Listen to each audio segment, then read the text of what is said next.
మరి మా బీజేపీ నేతలేడా వైర్రా నాకు అర్థమైతలేదు. ఇక్కడ విపక్షం అంటే భారతీయ జనతా పార్టీ కూడా ఉన్నది కదా.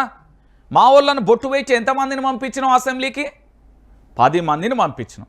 మా మా మా 10 మందికి మరి లగచెల్ల అనే ఘటన ఎందుకు గుర్తు రావట్లేదు? ఇక్కడ కాంగ్రెస్ పార్టీకి వ్యతిరేకంగా కాదు కదా, ప్రభుత్వం చేస్తున్న తప్పిదాలను వెలికి తీసే ప్రయత్నంలో బీఆర్ఎస్ ఆల్రెడీ పోరాటం చేస్తున్న నిరసన వ్యక్తం చేస్తూ ఉంటే మరి బీఆర్ఎస్తో కలిసి రాకుండా అసెంబ్లీలో మండలిలో ఎందుకు కూకున్నారు బీజేపీ పార్టీకి సంబంధించిన ఎమ్మెల్యేలు? ఏమైందా ఎమ్మెల్యేలారా? ఓ భారతీయ జనతా పార్టీ ఎమ్మెల్యేలారా ఉన్నారా మీరు? చూసిర్రా తెలంగాణ ప్రాంత బిడ్డలారా?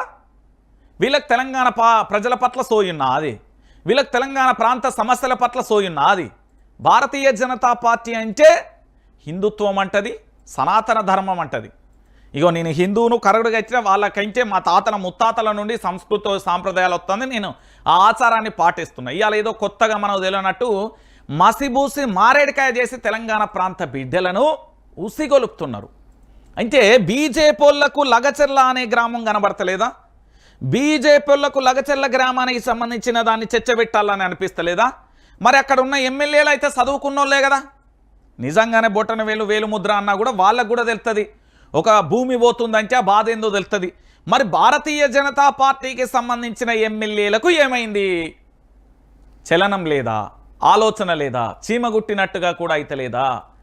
అరే 24 మంది రైతులు 36 రోజులుగా జైళ్లలో ఏ తప్పు చేయకుండా ఏ అన్యాయం చేయకుండా అక్కడ పూర్తి స్థాయిలో నరకం అనుభవిస్తున్నారు. పాపం మా వకీల్ సాబ్ ఏడున్నాడు, అది పతంగి పార్టీకి అప్పుడు వాదించిండు. పాపం ఇప్పుడు ఈ లగచెల్ల అనే ఎపిసోడ్కు మాత్రం రావట్లేదు. మా వకీల్ సాబ్ ఉంటాడు భారతీయ జనతా పార్టీలో, మీడియాలో కనబడతాడు అంతే.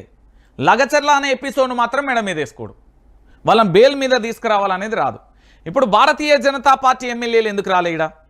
నేనేమంటున్నానంటే వీళ్ళు బేడీలు వేసుకుని నిరసన తెలుపుతూ ఇంత అద్భుతంగా పనిచేస్తూ ఉంటే మరి ఈరోజు విపక్షమైన భారతీయ జనతా పార్టీ కూడా వీళ్ళతో రావాలి కదా. విపక్షమైన భారతీయ జనతా పార్టీ కూడా వీళ్ళతో రాకపోతే ఎట్లా? భారతీయ జనతా పార్టీలో ఉన్న ఎమ్మెల్యేలు ఎందుకు రావట్లేదు? లగచెర్ల అనే ఎపిసోడ్ మీద ఎందుకు పోరాటం చేయాలని చెప్పట్లేదు?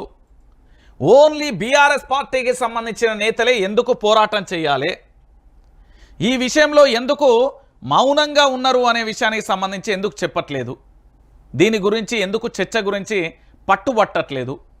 మరి ఈ లగచెర్ల ఎపిసోడ్కు సంబంధించి ఇంత జరుగుతూ ఉంటే బీజేపీకి సంబంధించిన ఉన్నారు కదా 8-10 మందో 8 మందో ఉన్నారు. పార్లమెంట్కి అయితే 8 మందిని పంపించను.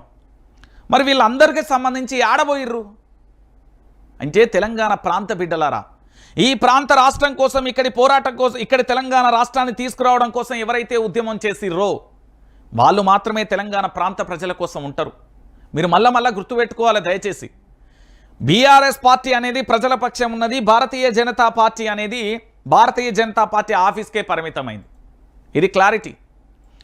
ఎవ్వరు చర్చకు వస్తారో రానిరు, కానీ ఎక్సెప్టెడ్. నేను మళ్ళీ చెప్తున్నా, ఎమ్మెల్యే అన్న రావాలి, ఎంపీ అన్న రావాలి, అంతే. ఎమ్మెల్యేలు ఆర్ ఎంపీస్ నేను చెప్తున్నా కదా. ఎందుకంటే అసెంబ్లీలో ఈరోజు మండలిలో వీళ్ళు ఉన్నకాడ, వీళ్ళ సభ్యులు ఉన్నకాడ ఖచ్చితంగా లగచెర్ల దానికి మద్దతు తెలిపాలి కదా గిరిజనులకు సంబంధించి పూర్తి స్థాయిలో. మరి ఏమైపోయింది ఈరోజు? పూర్తి స్థాయిలో యావత్తు తెలంగాణ సమాజం ఒక్కసారి ఆలోచించాలి. ఈరోజు లగచెర్ల అనే ఎపిసోడ్కు సంబంధించి పూర్తి స్థాయిలో ఎందుకు మాట్లాడట్లేదు? ఇగో పూర్తి స్థాయిలో కూడా ఒకసారి తెలంగాణ ప్రాంత బిడ్డలందరూ కూడా ఆలోచించాలి.